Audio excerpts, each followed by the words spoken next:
So thanks guys, great performance, and you're holding up this technology, which I do think we want to ask you about in a second. This cutting-edge technology that you've got here. But first of all, let's just get some names. So can you just tell us your name? I'm Harald Grosskopf from Germany. I'm an electronic musician since the early 70s. Okay. And my name is Eberhard Kranemann. I'm one of the founder of KRAUTWERK. Okay. And I'm playing music since 60 years. Okay. I'm just since 55 years. Okay. Okay, you've got some catching up to do. 50 years, because right. KRAUTWERK was the first band who played with this. And after KRAUTWERK, there was a not so important English musician. His name is David Bowie.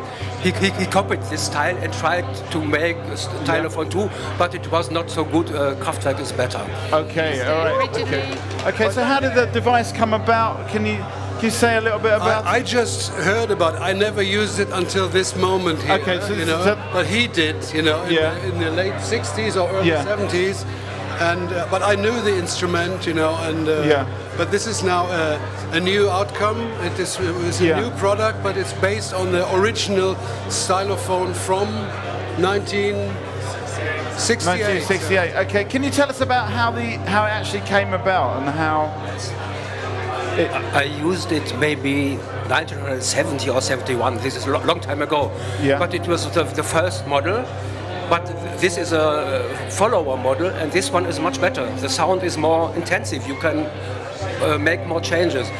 In reality, this is I can say, something like a children's instrument. Even if it is a primitive instrument, you can make wonderful, easy sounds with it. You have heard it, it's very good sounds coming out. Okay. You'd like to be born earlier, but actually then be the inventor of all the things that you knew about in the future. Okay, that makes sense. I would say I was thinking a bit of both. Be born in the past and in the future. I mean, every time has its has its nice parts and bad parts, you know. And we used the technology when we started making music. In the early 70s, synthesizers just appeared, and it had incredible magic, you know. And from nowadays point, it was very primitive, you know. But we had to handle it, and in those times, it was the future, you know. Of course, you have much more possibilities today, but you have the problem of making a choice, you know. Yeah. Okay. So every technology. I have an idea. Here is a young man, a very young man, Englishman from Plymouth, and he's a scientist of future. He's a futurologist. Future scientist of video artist and sound artist. Maybe he can explain something. Oh, thank you. Put me on the spot. Okay. Yes. Promotion for you.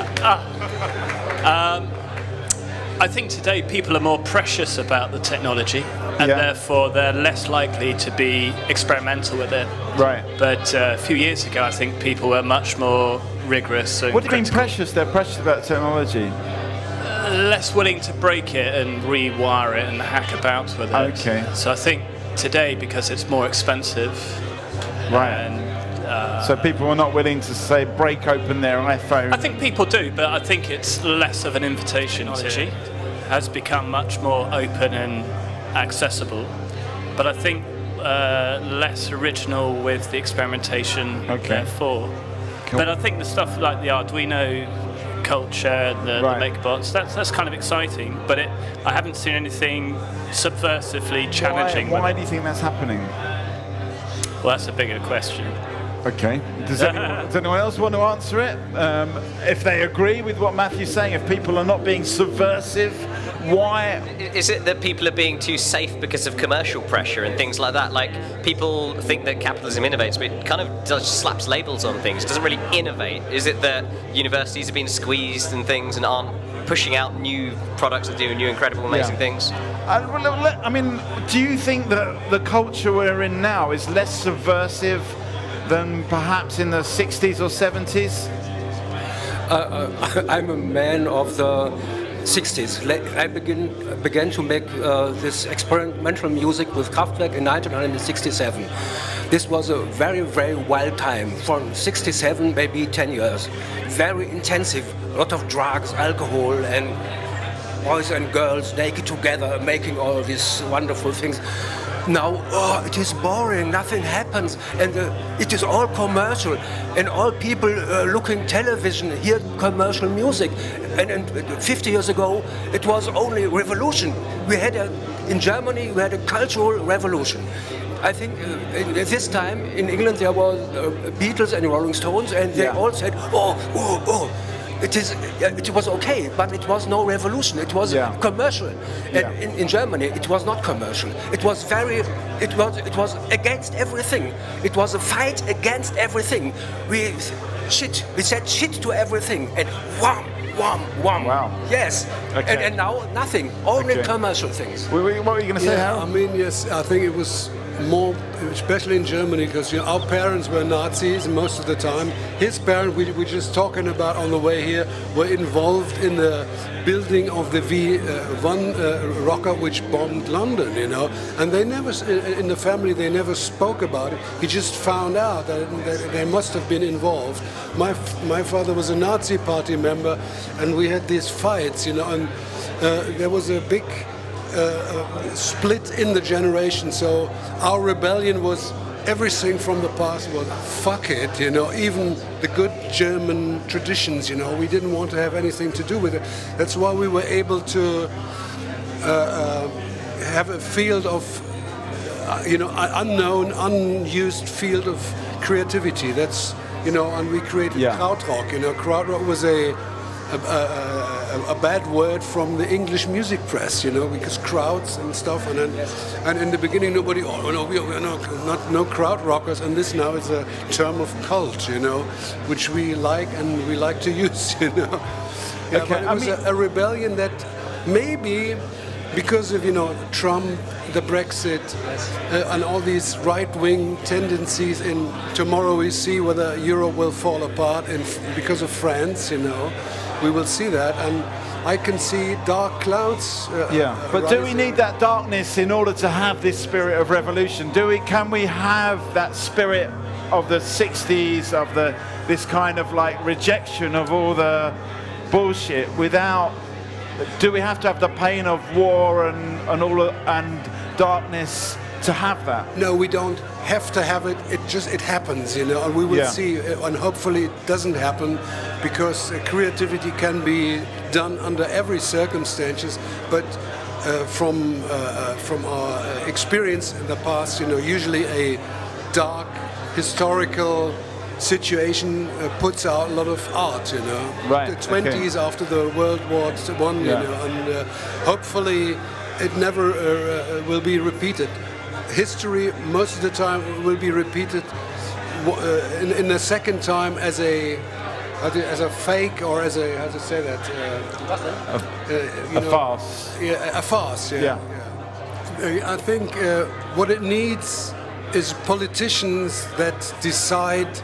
When we, the political side of technology needs such socialization, and this is you have a lack of socialization, and the problem will be that this will separate rich and poor more and more if the society don't decide that we need socialism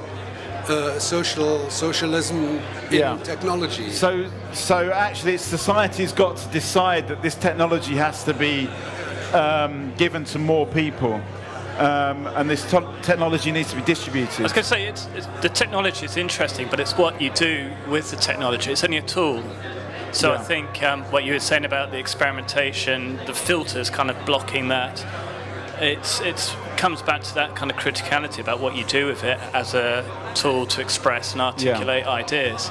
And people are becoming so immune to so much noise, it's a matter of trying to cut through that with some sort of something to say that's interesting. Okay, I mean, is the problem that the technology that people are not experimenting with technology, or is the problem that people are not noticing that experimentation that's happening on a very small scale and it's not being seen by a wider community? A bit of both, okay. So do people agree with this? I mean, is there a way to communicate the experimentation to get people experimenting more? How do we do it? How do we foster this culture of experimentation? Events like this. More events like this. Okay. Stuff Well, that. it's one for Tony. Yeah, it's by inspiring people, and I guess that's what artists do. And then, if artists experiment with technology in such a way that then the viewer of the art can actually be involved with it, so it's like a sort of shared experimentation, then that can only inspire more and more people, and kind of the message gets out there, as it were. Any good art engages people and sparks something in them. So anything that sparks an interest and a creative output from somebody else or an emotion is a positive thing. Yeah. I mean, do you agree with that? Is there events like this that actually? Oh, yeah, of course I do, Mikey. Yeah. Yeah. For sure. Okay, so more events like this. Is it? Do we know what we've got here? That it is a kind of a potential kind of influencer. Do people see this event in this way? Yeah. I think this is good what you are doing now here. This is very, very good, because some minutes before I said, oh, it is everything is now too commercial. No one is experimenting with new things, and in this place new things are happening because you are using the new technology, not only commercial, and this is very good. You make experiments with new technology. This is the same thing is Matthew Emmett is doing, and the same thing are we doing. This is very good that we come together. German people, English people, people from the whole world come together to work in new ideas with new technology. And this is a good test bed. I don't know whether it will be a success. Okay. I think there's a bit of a monopoly and there's a bit of a greed out there. There's people always want something for themselves, and events like this are about giving back and for everybody to collaborate. And there's an awful lot of, I'm going to be cynical. There's a lot of projects where it's all about the money and about what's in it for me, and there's a lot of that, and there's not in the wider social aspect of what's in it for everybody, or what's in it, and how can we help each other. So it's part of that whole self-centered culture. That's the issue with the commercial side. Okay, let's just get some final thoughts from Harald and Evan. Yeah, it was nice being in this circle. Thank you very much. Well, thanks very much. Thank you very much. Okay.